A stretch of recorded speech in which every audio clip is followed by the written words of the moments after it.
ایسی کون سی بات ہے جنت جو صبح کی روشنی میں نہیں ہو سکتی؟ تمہارا رویہ اب مجھے پریشان کر رہا ہے، اس نے اس کے بیگس کی جانب اشارہ کرتے کہا تو جنت نے ایک دفعہ پھر رخ ترچھا کرتے اسے دیکھا تھا۔ تمہیں پتہ ہے رات میں بہت سی خصوصیات ہیں جن میں مجھے سب سے اچھی پتہ کیا لگتی ہے؟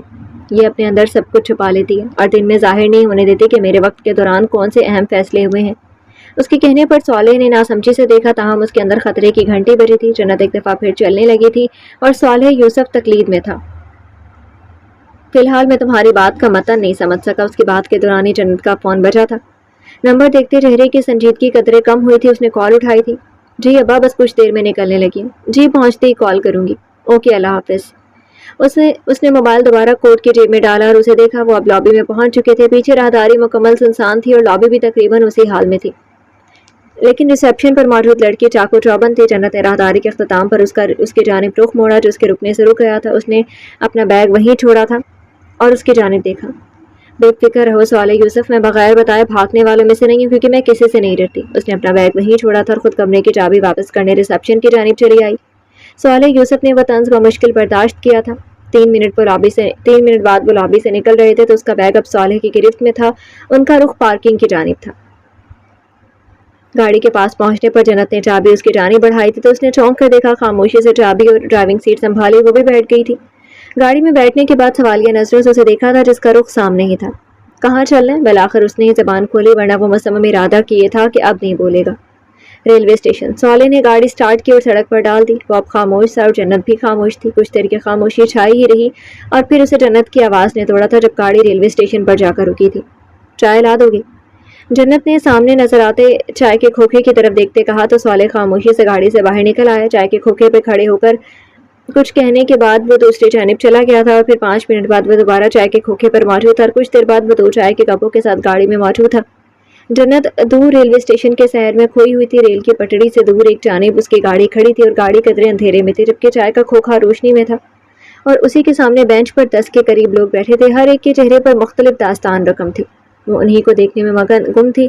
جب صالح گاڑی کا دروازہ کھول کر اندر بیٹھا تھا وقت اب 12:15 بجا رہا تھا۔ تمہیں پتہ ہے چائے انسان سے بہت اہم فیصلے کرواتی ہے۔ چائے کا کپ تھامتے جنت نے جو ہی ایک فکرہ ادا کیا تھا صالح نے محض کندھے اچکائے تھے۔ یہ میری تمہارے ساتھ تیسری چائے ہے۔ اس وقت میں پیتی تو نہیں لیکن تمہارے ساتھ ایک چائے پینا چاہتی تھی تو منگوا لی۔ جنت نے پھر نگاہ دور جمائی اور اسے مخاطب کیا تھا۔ آج صالح یوسف خاموش تماشائی تھا جبکہ کچھ دن قبل یہ کردار پچھلی چائے پر جنت نے نبھایا تھا۔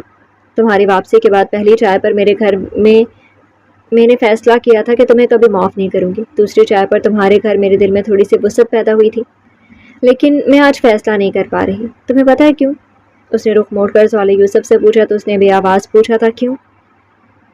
کیونکہ میں نے تمہیں چانس دیا تھا، دینا چاہتی تھی اور وقت بھی دیا تھا۔ مجھے لگتا ہے کہ ہمیں ہمیشہ انسانوں کو انسان ہونے کا مارجن دینا چاہیے۔ میرا دیا چانس تم نے گنوا دیا۔ اس نے ہاتھ میں پکڑی چائے کے کپ کو وہیں چھوڑ دیا تھا جو ٹھنڈی ہو گئی تھی اور چائے تو صالح کے حلق سے بھی نہیں اتری تھی۔ جنت نے دروازہ کھولا تھا اور اس کی آنکھوں میں دیکھا تھا جو اسی کی جانب دیکھ رہا تھا۔ صالح یوسف، ہم شاید نہ چل سکیں کیونکہ میں تمہیں معاف نہیں کر سکتی اور منافقت کی زندگی گزارنا نہیں چاہتی، جبکہ تم ابھی تک اپنے معاملات سلجھانے کے لیے ثالثی کردار کو انوالو کرتے ہو جو کہ مجھے منظور نہیں ہے۔ مجھے 3rd پرسن کی مداخلت ہمیشہ ناگوار گزرتی ہے۔ تو تمہارا اگلا سفر مبارک ہو۔ فیصلہ سنایا اور دروازہ بند کیا، اپنا بیگ نکالا اور دور سے سائرن کی آواز سنتے وہ بھی بینچ کی جانب چلی آئی تھی۔ اب وہ بھی ان سب کا حصہ لگ رہی تھی۔ صالح یوسف تب تک اسے دیکھتا رہا تھا جب تک وہ ٹرین میں سوار نہیں ہو چکی تھی۔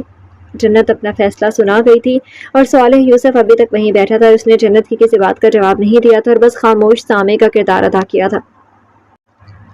اسٹیشن پر ابا اسے لینے اس کی آمد سے قبل ہی پہنچ گئے تھے۔ صبح کا وقت ہو چلا تھا، 4 بج گئے تھے۔ فجر کی اذان میں کچھ ہی دیر تھی جس کی بدولت ابا اسے گھر اتار کر خود مسجد چلے گئے تھے۔ گلی سے اندر داخل ہوتے اس نے نگاہ آسمان کی جانب اٹھائی تو وہ تھکی واپس لوٹ آئی۔ متوازن چال میں سستی تھی اور آنکھیں تھکی ہوئی، چہرے پر تھکاوٹ کے آثار۔ گلی سے گزرتے ایک ارادی نظر اس گھر کے دروازے پر بھی ڈالی تھی جس پر تالا لگا ہوا تھا۔ وہ کچھ لمحے وہاں رکی رہی تھی۔ رات کے اس پہر اس نے دروازے کے تالے پر ہاتھ رکھ کر کچھ بیتے لمحے یاد کیے تھے، پھر پھیکی سی مسکراہٹ سے آگے بڑھ آئی تھی۔ گھر میں داخل ہوتے ہی لان اور لاؤنج کی بتی روشن ملی تھی، غالباً ابا جلا کر گئے تھے۔ وہ سیدھی اپنے کمرے کی جانب بڑھ آئی تھی اور کچھ ہی دیر میں فجر کی اذانیں ہو رہی تھی۔ نماز کے بعد وہ سوئی تو اس کی آنکھ دوپہر میں ہی کھلی تھی۔ اسے کوئی بھی جگانے نہیں آیا تھا، نہ بیبے اور نہ بانو۔ خیر، نظر دانستہ طور پر کلاک پر ڈالنے سے گریز کیا تھا کیونکہ وہ بہت سوئی تھی۔ بیڈ چھوڑا اور فریش ہونے کے بعد باہر چلی۔ چتر کھانا کھانے کے ساتھ ساتھ بیبی کی سلباتیں بھی متواتر کھانی پڑ رہی تھی۔ جنیبر سر جھکایا خاموشی سے سن رہی تھی۔ اس کے کھانا ختم کرتی بیبی خود اٹھی تھی اور اس کے لیے چائے رکھی تھی، پھر چائے کے دوران چند ایک باتیں کی تھی، پھر چائے اسے پیش کی تھی۔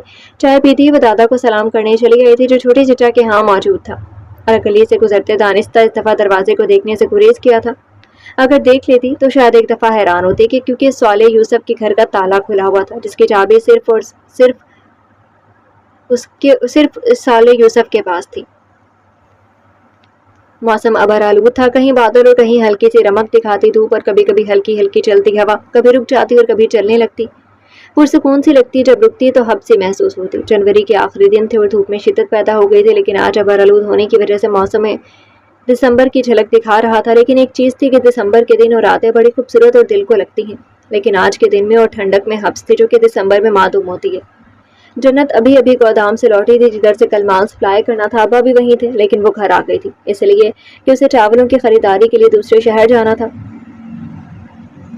اس کے پاس وقت تھا اس لیے جلدی گھر آ گئی تھی۔ گاڑی گیٹ کے باہر پارک کرتے اور گیٹ سے اندر داخل ہوتے اس نے کچھ روز قبل کی طرح پھر دانستہ طور پر صالح یوسف کے گھر کے دروازے کو دیکھنے سے گریز کیا تھا، جیسے وہ پچھلے 5 دنوں سے کرتی آ رہی تھی۔ وہ اس گھر کو دیکھتی تو اسے اندر کہیں گلٹ محسوس ہوتا کہ صالح کو یوں فیصلہ سنا کر نہیں آنا چاہیے تھا، لیکن دماغ کا ایک حصہ کہتا کہ اچھا کیا جو فیصلہ لے لیا، اسے چاہیے تھا کہ تمہیں وضاحت دیتا، لیکن اس نے تمہیں کوئی وضاحت اور کوئی صفائی نہیں دی ہے۔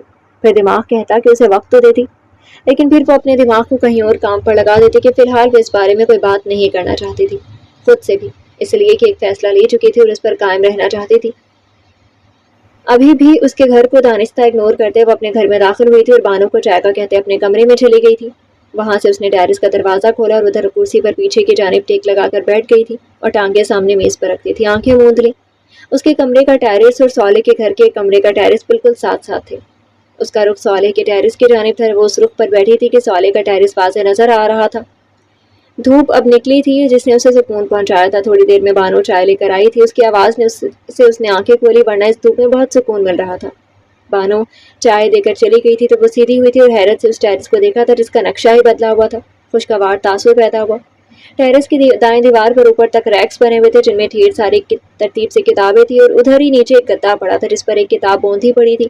2 کشن اور پاس چائے کا کپ تھا جو خالی تھا، اور ٹیرس کی بائیں جانب درجنوں پودے بھی تھے، کچھ اوپر چھت سے لٹک رہے تھے، کچھ ریلنگ سے نیچے اور کچھ اطراف میں لٹکائے گئے تھے، اور ریلنگ سے اوپر تک ایک گلاس لائٹ تھی جو موسم کی تبدیلی سے بچنے کے لیے تھی، اگر بارش آ جائے تو بچاؤ کے لیے فوراً احتیاطی تدابیر اختیار کی جائیں۔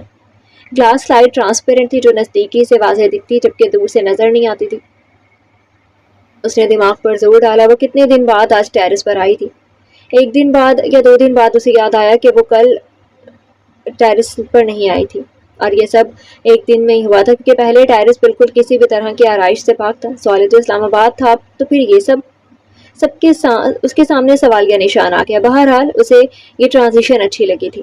اسے خیال کے پیش نظر وہ چائے کے کپ کے ساتھ اٹھی تھی اور آگے کی جانب آئی تھی، اپنی جانب لٹکتی بیل کو پکڑ کر محسوس کرنے کی کوشش کی تھی۔ اور چائے کے ہمراہ صالح یوسف نکلا تھا جس کے حلیے سے لگ رہا تھا کہ وہ کافی دیر سے یہاں موجود ہے۔ غالباً چائے ختم ہونے کی وجہ سے اسے اپنی نشست برخاست کرنی پڑی تھی۔ اسے دیکھ کر چونکا نہیں تھا، شاید اس کی آمد سے واقف تھا۔ لیپ ٹاپ نیچے رکھتے ننگے پاؤں ہی اس کی جانب آیا تھا کیونکہ اپنے جوتے وہ دروازے کے پاس اتار آیا تھا۔ اس وقت ٹھنڈے فرش پر کھڑا تھا اور ہاتھ میں چائے کا کپ تھام رکھا تھا۔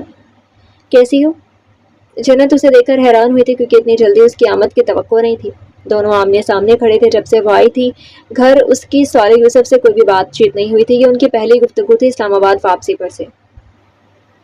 جیسے پہلی تھی، کندھے اچکائے جواب دیا۔ وہ سنبھل گئی، مانا کہ صالح کو دیکھ کر خوشگواریت کا احساس ہوا تھا اور ماحول کی اداسی، تناؤ اور حبس میں کمی واقع ہوئی تھی، لیکن ان سب پر آج بھی حاوی پہلے 10 سال کی عزت نفس تھی جسے وہ یوں راستے میں گری پڑی چیز کی طرح نہیں چھوڑ سکتی تھی۔ اس لیے وہ بھی کمال خوبصورتی سے اپنے تاثرات چھپا گئی تھی۔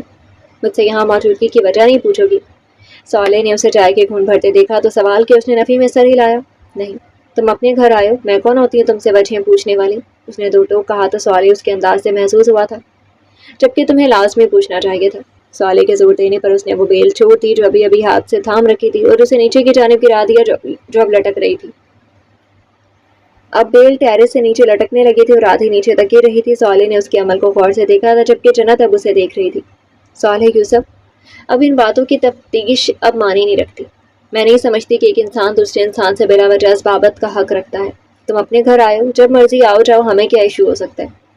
جنت کے دو ٹوک کہنے پر صالح نے غور سے اس کے تاثرات دیکھے تھے. وہ نامری بات کری تھی جس سے فرق پڑتا ہی نہیں تھا, یا وہ اس قدر خود کو خواب میں مقید کیے ہوئی تھی کہ اس کے تاثرات نہ پڑھے جا سکے. وہ جو ٹیرس سے کمرے میں جانے کو مڑی تھی اس کی آواز پر رکی تھی. پلٹ کے نہیں دیکھا تھا, اپنا رخ دروازے کی جانب رکھا تھا جو اندر کمرے میں کھلتا تھا. دروازہ شیشے کا بنا ہوا تھا جس سے کہیں کہیں دھندلا سا ملگجا عکس نظر آ رہا تھا. جنت جواز بھی ہے اور تفتیش بھی معنی رکھتی ہے. شاید تم اس حقیقت کو دیکھنا نہیں چاہتی. صالح کے کہنے پر جنت نے دوبارہ رخ بدلا تھا اور اسے طنزیہ انداز میں دیکھا تھا. اچھا اب کی بار کسے انوالو کرو گے؟ اس کے تیکھے انداز پر صالح نے ناسمجھی سے ابروج کہا تھا. وہ استہزائیہ ہنسی. میں سمجھا نہیں. وہ حقیقتاً سمجھا نہیں تھا. اس کے لیے تو سوال گندم جواب چنا والا حساب ہو گیا تھا. اس نے کپ کے اوپر گرفت مضبوط رکھی تھی جو دائیں ہاتھ میں ریلنگ پر جمایا ہوا تھا. ابرو اٹھاتے اس نے پوچھا تو جنت نے بولنے کے لیے منہ کھولا ہی تھا کہ ابا کی کال آئی تھی, اٹھانی ضروری تھی. اس نے صالح کو پہلے جواب دینا ضروری سمجھا تھا. صالح یوسف زیادہ بھولے مت بنو کیونکہ تمہیں ہمیشہ سے عادت ہے ہمارے درمیان کسی نہ کسی ثالثی کو لانے کی, اور اس بار بے فکر رہو, اس ثالث کی ضرورت نہیں پڑے گی اس لیے کہ میں تم سے جواز ختم کر کے اسلام آباد سے لوٹی تھی. اور اگر تمہیں ابھی بھی خوش فہمیاں پالنے کی عادت ہے تو تمہاری مرضی. بڑے ٹھہرے ہوئے مدبرانہ انداز میں اس نے کہا تھا. تو اسی وقت ایک بار پھر اس کا فون بجا تھا جسے اس نے بنا صالح کی جانب دیکھے ریسیو کرنا چاہا تھا. صالح کی آواز نے اسے ایسا کرنے سے روکا تھا. وہ بالکل ریلنگ کے ساتھ آ رکا تھا. جنت, میں نے پورے 10 سال کوئی خوش فہمی نہیں پالی تھی کیونکہ بہت سی ایسی وجوہات تھیں جو مجھے ایسا کرنے سے روکتی تھی, لیکن اب میں خوش فہم ہوں, غلط فہم نہیں. مجھے یہ خوش فہمی باور کرواتی ہے ہمارا تعلق اتنا کمزور نہیں ہے جو چند باتوں کی بنیاد پر ختم کر دیا جائے. یہ بہت گہرا ہے کیونکہ اسی تعلق کی بنا پر میں نے 10 سال کی مسافت طے کی ہے. کچھ باتیں یا کچھ لمحے ایسے ہیں جو تمہیں ناگوار گزرے ہیں, ان کے لیے میں کچھ بھی کر لوں تو بھی ان کی تکلیف کم نہیں کر سکتا کیونکہ یہ میرے اختیار میں نہیں ہے, اور جو میرے اختیار میں ہے وہ میں کروں گا. اور پتہ ہے میرے اختیار میں کیا ہے؟ ہمارا تعلق, ہمارا رشتہ بچانا, اس لیے کہ 10 سال کی مسافت کا یہی صلہ تھا. اگر میں اسے نہ بچا سکا تو شاید میں نے یہ مسافت ناحق طے کی ہوگی. صالح نے ٹھہر کر مدھم آواز میں جو کچھ کہا تھا جنت نے وہ لفظ پہ لفظ سنا تھا اور اپنے اندر اتارا تھا, لیکن اس کے باوجود وہ اتنی جلدی جذباتی تاثر دینے والی نہیں تھی. وہ بھی ایک قدم آگے آئی تھی اور بالکل ریلنگ کے اس طرف رکی تھی جو سامنے کی جانب تھی. اپنے ہاتھ اس نے ریلنگ پر جمائے, رخ اس کی جانب موڑا تھا. صالح صاحب, مجھے اس وقت آپ کے سفر نامہ سننے میں کوئی دلچسپی نہیں ہے اس لیے کہ میں آپ کو فیصلہ سنا چکی ہوں, لیکن آپ ہنوز اسی نقطے پر اٹکے ہوئے اور جس بات کی وضاحت دینی چاہیے تھی اس پر آپ نے ایک لفظ بھی نہیں کہا تھا. اس نے تیکھے انداز میں کہا تھا. صالح مدھم سا مسکرایا تھا. اس کا کپ خالی ہو چکا تھا. اس نے وہیں اٹکایا. میں نے کسی بھی ثالث کو ہمارے درمیان کبھی بھی بولنے کے لیے نہیں کہا. اس کے چہرے کی سنجیدگی نے جنت کو چونکایا تھا, لیکن وہ اتنی جلدی کیوں یقین کرے؟ اچھا تو وہ میری حمایت میں کبھی نہیں بولے, ہمیشہ تمہارے وکیل کیوں میرے پاس آتے ہیں؟ کیوں ہر دفعہ تمہارا ہی مقدمہ میرے سامنے رکھا جاتا ہے, صفائیاں دی جاتی ہیں جبکہ تم خود منہ سی کے رکھتے ہو؟ اس نے پھر چپتے ہوئے انداز میں کہا تھا. تو صالح نے دونوں ہاتھوں پر کو اٹھایا تھا. چہرے پر اب مسکراہٹ گہری ہو رہی تھی. بادلوں کی اوٹ سے سورج کی کرنیں اب اس کے سنہری بالوں پر پڑ کر اسے چمکا رہی تھی, اور ان کی روشنی میں اس کا چہرہ بھی چمک رہا تھا جس کی مسکراہٹ سونے پر سہاگے کا کردار ادا کر رہی تھی. باخدا میں نے آج تک کبھی ایسا نہیں کیا کیونکہ میں جانتا ہوں تمہیں یہ برا لگتا ہے بلکہ زہر لگتا ہے. اس کے ہاتھ اٹھا کر کہنے پر جنت نے خف کی بھری نگاہوں سے دیکھا تھا. مجھے تمہارے کسی بیان پر یقین نہیں ہے اور تم بھی مجھے زہر سے کم نہیں لگتے, جھنجھلاتے ہوئے اس نے کہا تھا, اور وہاں سے پلٹی تھی جب ایک بار پھر اس کا فون بجا تھا. اس کی کال سننے سے قبل صالح نے پھر لقمہ بازی کی تھی. جبکہ تمہارے تاثرات تو کچھ اور کہہ رہے ہیں. اس کے شرارتی انداز کو اگنور کرتے جنت وہاں سے چل دی تھی کیونکہ صالح نے بات 100% ٹھیک کہی تھی. تصویر کا ایک رخ دیکھ کر فیصلہ کرنے والے ہمیشہ غلطی کرتے ہیں. اس نے یہ بات ہمیشہ لوگوں کے تجربے سے سیکھی تھی اور وہ خود اس تجربے سے نہیں گزرنا چاہتی تھی. سوچ سمجھ کر پرکھ کر فیصلہ کرنا آسان ہوتا ہے.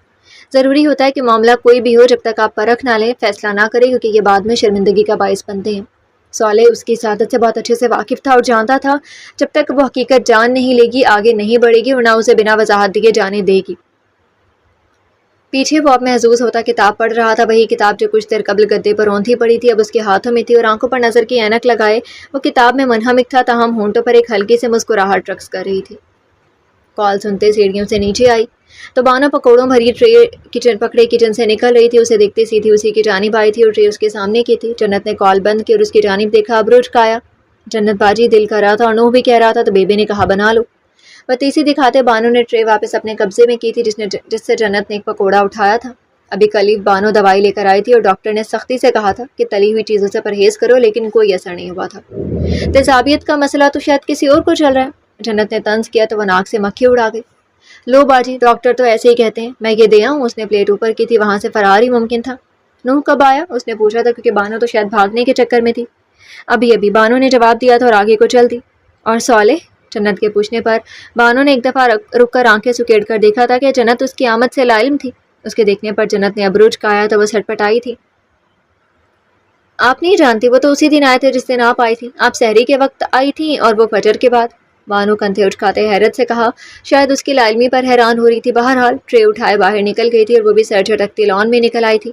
لان میں آج سب محفل جمائے بیٹھے تھے، وہ بھی ان کے درمیان چلی آئی تو ہانیہ سب کو چائے پیش کر رہی تھی۔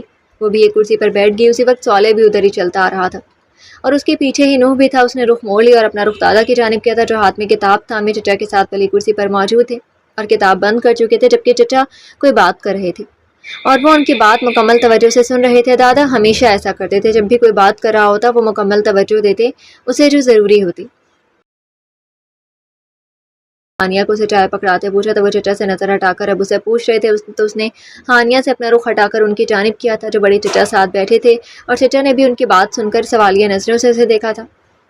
جانا تو تھا لیکن انہیں آج کوئی ایمرجنسی ہو گئی ہے جن سے چاول خریدنے ہیں، ہو سکتا ہے اب 1-2 دن لگ جائیں گے۔ اس کے کہنے پر دادا نے سر ہلایا تو بڑے چاچو نے اس سے کچھ پوچھا تھا اور اسی وقت صالح اور نوح بھی اس محفل کا حصہ بن گئے تھے۔ کہاں سے خریدنی ہے؟ چچا نے پوچھا تو اس نے چائے کے گھونٹ کے بعد کپ سامنے کیا تھا اور انہیں دیکھنے کے بعد جواب دیا تھا۔ چائے کے کپ کی دھوئیں کے مرکولے میں صالح کا چہرہ دھندلایا تھا۔ حافظ آباد سے، وہاں کے چاول بہت مشہور ہیں اور اچھے بھی۔ چچا کے بات کا جواب اس نے آہستگی سے دیا تھا۔ پھر انہوں نے اچانک اپنا رخ صالح کی جانب کیا تھا، شاید وہ آج سب سے انٹرویو کرنے کا ارادہ رکھتے تھے۔ جنت نے اپنی نظر ان سے ہٹا کر ارد گرد دوڑائی تو اسے فاطمہ نظر نہیں آئی تھی، جبکہ باقی لوگ بیبی، چچی اور ہانیہ موجود تھے۔ سب لوگ ایک گول دائرے کی شکل میں بیٹھے تھے۔ ابا اور بڑے چچا اور چچی لوگ وغیرہ موجود تھے کیونکہ چچا اور چچی موسیٰ بھائی کے پاس اسلام آباد گئے تھے۔ ابا اور بڑے چچا اور چچی لوگ غیر موجود تھے کیونکہ چچا اور چچی موسیٰ بھائی کے پاس اسلام آباد گئے تھے۔ ہاں بھائی برخوردار، آپ کیا کرتے ہیں؟ انہوں نے اچانک رخ بدلا۔ اپنا کاروبار کرتا ہوں۔ اس نے کپ ٹیبل پر رکھ دیا اور مکمل توجہ سے اپنا رخ ان کی جانب کیا تھا۔ اسی وقت اس کے نمبر پر فاطمہ کا پیغام آیا تھا، وہ اسے اندر بلا رہی تھی۔ وہ اٹھ کر ان سے معذرت کرتی وہاں سے اٹھ گئی تو پیچھے ان کی گفتگو جاری رہی تھی۔ کیا کاروبار کرتے ہو؟ چچا کا اگلا سوال تھا۔ وہ جانتا تھا کہ اسے انٹرویو دینا پڑے گا، اس لیے وہ تیار تھا۔ بالکل اسی وقت جنت کے والد عالم صاحب بھی وہیں آ گئے تھے۔ وہ بھی ادھر آ بیٹھے تو ہانیہ ان کے لیے پانی لینے اٹھ گئی۔ پیچھے اب گھر کے بڑے موجود تھے۔ ریل اسٹیٹ کا کاروبار کرتا ہوں، اس نے سنجیدگی سے کہا تو اسی وقت ہانیہ پانی کے ساتھ چائے دے کر واپس چلی گئی تھی۔ کاروبار کب شروع کیا تھا؟ چچا بڑے سست رفتار سے آگے بڑھ رہے تھے، جیسے آہستہ آہستہ اپنی رفتار بڑھانا چاہ رہے ہوں۔ 5 سال قبل۔ اس کے جواب چھوٹے اور مکمل تھے، چہرے پر سنجیدگی اور ہونٹوں پر ہلکی سی مسکراہٹ کی رمق جو چہرے کا حصہ تھی۔ سب سے پہلے کیا خریدا تھا؟ ان کے سوال پر اس کی مسکراہٹ گہری ہوئی تھی، جسے اس نے چائے کے کپ کے پیچھے چھپایا تھا۔ ابا کی نظروں نے اس کے چہرے کا احاطہ کیا تھا۔ ڈیفنس میں ایک گھر خریدا تھا جس کی قیمت 55 لاکھ تھی۔ اس نے خود ہی ان کے سوال کا جواب دے دیا تھا اور اگلے سوال کا بھی جو شاید وہ کرنا چاہ رہے تھے۔ اب کی بار ابا نے اپنی مسکراہٹ چھپائی تھی۔ پیسے تھے تمہارے پاس؟ ڈیفنس میں گھر کی قیمت تو کروڑوں میں ہوتی ہے، جبکہ تم جب یہاں سے گئے تھے تو کتنے ہی سالوں مختلف چھوٹے چھوٹے کام کرتے رہے تھے، جبکہ ان کاموں سے صرف تم نے پیٹ ہی بھرا تھا، تو اتنی بڑی رقم کہاں سے آئی تھی؟ کیا اس رقم کا جواب دے سکتے ہو؟ کیونکہ اتنا عرصہ غیر حاضری کے بعد ہم تمہاری ہر آمدنی کدھر سے آتی ہے جواب دہی کا حق رکھتے ہیں۔ یوں بنا تفتیش کے ہم اپنی بیٹیاں کسی کو نہیں دیا کرتے ہیں۔ اب کے بار ایک مکالمے کا ایک لمبا سوال دادا کی جانب سے آیا تھا جو کب سے خاموش تھے، اور وہ سوال کیا تھا جس سوال پر غالباً اگر کوئی اور ہوتا تو شاید اس سوال کا جواب دینا اپنی غیرت کے خلاف سمجھتا، لیکن وہ صالح یوسف تھا، اور جس بیٹی کے لیے وہ تفتیش کر رہے تھے وہ اس کے لیے ہر چیز کی وضاحت دینے کو تیار تھا۔ دادا جان، آپ جو بھی وضاحت چاہتے ہیں میں دینے کے لیے تیار ہوں۔ اس گھر کی قیمت کروڑوں روپے ہی تھی، لیکن اس گھر میں قتل ہونے کی وجہ سے قیمت کم ہو گئی تھی، جس کے لیے پیسے میرے ایک دوست نے ادھار دیے تھے۔ صالح یوسف نے ابا کی جانب ایک بڑی گہری نظر ڈالتے ہوئے کہا تھا۔ دادا اور چچا اس کے جواب سے تھوڑے مشکوک ہوئے تھے کہ اتنی رقم کون ادھار دیتا ہے؟ اتنی رقم کون دوست ادھار دیتا ہے، اور وہ بھی ایسے دوست کو جو بالکل خالی ہاتھ ہو؟ کیا اس کا نام و نسب جان سکتے ہیں؟ دادا ابھی اپنی بات جاری رکھے ہوئے تھے۔ چچی اور بیبی کو اب یوں تفتیش عجیب لگ رہی تھی، اس لیے وہ دونوں بہانے سے وہاں سے اٹھ گئی تھی۔ صالح یوسف کے ذہن کے پردوں کے پیچھے کچھ لمحے ٹھہرے تھے جو بڑے روشن تھے۔ ان کی روشنی نے اسے چند لمحوں کے لیے اسی جگہ پہنچا دیا تھا۔ آج سے کچھ سال پرانی بات تھی جب وہ گاؤں لوٹا تھا، بڑے عرصے کے بعد، ایک لمبی مسافت کے بعد اس کی ملاقات جنت کے ابا سے ہوئی تھی، یا شاید وہ ان سے ملاقات کے لیے ہی یہاں آیا تھا۔ وہ اس وقت اپنے ڈیرے پر موجود تھے، کوئی بھی ان کے پاس نہیں تھا، وہ اکیلے موجود تھے، یا شاید وہ اسی انتظار میں تھا کہ کب وہ اکیلے ہوں اور وہ ان سے ملاقات کرے۔ اس نے ان کے سامنے جاتے ہی اپنا مطالبہ پیش کیا تھا بنا ان کی جانب دیکھے۔ اپنی نظروں کا محور اپنے جوتوں کو رکھا تھا جو کہ پاؤں کی انگلیوں کے پاس سے اکھڑے ہوئے تھے۔ اس کا صاف ستھرا اور سفید رنگ اس وقت کملایا ہوا تھا۔ ہلکے بھورے بال اس وقت یوں لگ رہے تھے جیسے جلے ہوئے ہوں یا دھوپ کی زیادتی نے ان کا رنگ بھدا کر دیا ہو۔ وہ صالح یوسف نہیں تھا جو 5 سال قبل یہاں سے گیا تھا۔ وقت نے اس کی شخصیت کو دھول مٹی میں چھپا دیا تھا۔ مجھے کچھ پیسوں کی ضرورت ہے۔ اپنا سر اٹھائے لیکن نظریں جھکائے اس نے جس شخص کے سامنے کہا تھا ان کے سامنے کبھی نظریں نہیں اٹھا سکتا تھا۔ انہوں نے حقہ پیتے اچانک اپنی نظریں اٹھائے مطالبہ پیش کرنے والے کی جانب دیکھا تو پہلے تو آنکھوں میں حیرانگی در آئی تھی، ان کی جگہ مقابل کی آنکھوں میں شفقت در آئی تھی۔ اس کے مطالبے پر انہوں نے سوالیہ نظروں سے دیکھا تھا کہ بھائی کتنے پیسے چاہیے؟ کتنے پیسے؟ انہوں نے جھکی نظروں والی سے پوچھا تھا جو شاید آج نظریں نہ اٹھانے کا فیصلہ کر کے آیا ہو۔ جھکی نظروں کے ساتھ اب سر جھکائے جس نے رقم بتائی تھی تو ان کا بھی ماتھا ٹھنکا تھا۔ اتنی رقم کی ضرورت کیوں پیش آئی ہے؟ کیا میں وجہ پوچھ سکتا ہوں کہ اتنی رقم کی ضرورت کیوں پیش آئی ہے؟ اب کی قدرے پریشانی سے انہوں نے پوچھا تھا۔ پریشانی پیسوں کے معاملے میں نہیں تھی، پریشانی مقابل کی ذات کے حوالے سے تھی جن کے سر پہ کوئی نہ ہو، بعض دفعہ غلط صحبت میں اٹھنے بیٹھنے کی وجہ سے غلط کاموں میں لگ جاتے ہیں، ان کے لیے حیرانگی کا باعث تھا۔ آپ پوچھنے کا پورا حق رکھتے ہیں، ایک لمحے میں نظریں اٹھا کر ان سے گہرے انداز میں کہتے ہیں، دوسرے لمحے وہ پھر نظروں کا زاویہ بدل گیا تھا۔ پھر بتاؤ۔ اب وہ بھی مکالمے بازی کے لیے تیار تھے۔ ایک عمارت خریدنی ہے۔ نظریں ابھی بھی جھکی ہوئی تھی، وہ اس کا چہرہ پڑھ رہے تھے لیکن آنکھیں نہیں پڑھ سکتے تھے۔ میری طرف دیکھ کر بات کرو، ان کے کہنے پر اس نے اپنا سر مزید جھکا لیا تھا جیسے کبھی اٹھا نہیں سکے گا۔ میں آپ سے نظریں نہیں ملا سکتا ہوں، شرمندگی سے چول لہجے میں کہتے اس نے اپنا سر جسے گھٹنوں سے لگا لیا تھا کبھی نہ اٹھانے کے لیے۔ حساب کتاب کا بھی وقت نہیں آیا، ابھی وہ وقت دور ہے۔ اگر کسی حق سے لینے آ ہی گئے ہو تو حق سے سر اٹھا کر مانگو۔ آگے کو ہوتے اس کے کندھے پر ہاتھ رکھتے سر اوپر اٹھایا تھا اور جیسے کچھ باور کرایا تھا تو وہ اور بھی نظریں چرا کر رہ گیا تھا۔ میں اپنا کاروبار شروع کرنا چاہتا ہوں، ایک عمارت ہے جس کو خریدنے کے لیے پیسے چاہیے جبکہ میرے پاس سوائے پیسوں کے تجربہ بھی ہے، شوق بھی اور محنت کرنے کی ہمت۔ صرف ایک چیز کی کمی ہے اور وہ ہے پیسوں کی، میں آپ سے مانگنے آیا ہوں۔ ان کے کہنے کے مطابق اس نے اپنی پوری بات ان کی طرف دیکھتے مکمل کی تھی اور بات کے آخر میں پھر سر جھکا گیا تھا۔ کیا کبھی وہ ان کے سامنے سر اٹھا سکے گا؟ اتنے پیسوں میں یہ سب ہو جائے گا؟ نہیں، کسی اور سے بھی لینے ہے، شرمندہ سا کہہ رہا تھا۔ پتہ نہیں وہ کیوں ہر دفعہ شرمندہ ہو جاتا تھا۔ تم کسی اور سے نہیں لوگے، میں تمہیں سارے پیسے دوں گا لیکن تمہیں میری ایک بات ماننی ہوگی۔ کچھ لمحوں بعد وہ جانے کے لیے اٹھ گیا تھا، حالانکہ وہ کھانے پر روک رہے تھے لیکن کیا اب وہ ان کے ساتھ بیٹھ کر کھانا کھا سکتا تھا؟ جاتے جاتے وہ رکا، اچانک پلٹا تو آنکھوں میں نمی تھی اور چہرہ سرخ ہو رہا تھا، شاید ضبط کی انتہا پر تھا۔ کیا میں آپ کو ایک دفعہ گلے لگا سکتا ہوں؟ اپنی نمی چھپاتے اس نے وہیں سر جھکایا کہا تھا۔ انہوں نے بنا کچھ کہے اپنی باہیں پھیلائی تھی اور وہ بے ساختہ ان کے ساتھ لپٹا تھا۔ کیا بتانا نہیں چاہتے؟ دادا کے اچانک تھوڑا اونچا بولے پر صالح حال میں لوٹا تھا۔ دادا، ایسا ہی سمجھ لیں کہ میں اپنے اس دوست کا نام نہیں بتانا چاہتا کیونکہ انہوں نے میرے ساتھ یہی شرط رکھی تھی کہ میں کبھی بھی نام نہیں بتاؤں گا۔ اس کے علاوہ آپ جو پوچھنا چاہتے ہیں آپ پوچھ سکتے ہیں۔